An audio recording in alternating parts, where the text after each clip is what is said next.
जय श्रीमन्नारायण। श्रीमद्भगवद्गीत चतुर्दशं तु अध्यायं जपामि प्रत्यहं नृप मदीय चरणाम्भोज प्रक्षालन जले लुटन् శశస్త్రిదివమాపన్న శునక్యా సహభూపతే. పూర్వము సింహల ద్వీపమునకు రాజగు విక్రమబేతాళుడు వేటకు పోయి కుందేలును పట్టుకొనుటకై తన వద్దనున్న వేట కుక్కను పంపగా అవి కొంత దూరం పరిగెత్తి ఒక ఆశ్రమం ఉన్న బురదగుంటలో పడ్డాయి. అక్కడ వత్సుడు అను మునిపుంగవుడు గీత 14వ అధ్యాయం పారాయణ చేస్తూ ఉన్నాడు. అచ్చట ఎన్నో మృగములు తమ జాతి వైరములు విడిచి అన్యోన్యంగా ఉంటున్నాయి. కుందేలు కుక్క పవిత్ర జలస్పర్శచే దివ్య రూపములు ధరించి స్వర్గానికి వెళ్ళాయి.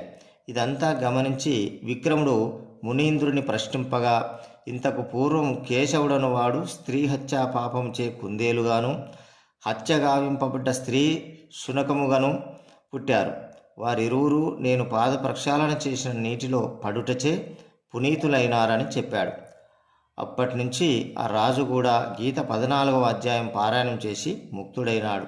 ఉత్తమ గతులని ప్రసాదింపజేసేటటువంటి ఈ యొక్క 14వ అధ్యాయం. జయ శ్రీమన్నారాయణ.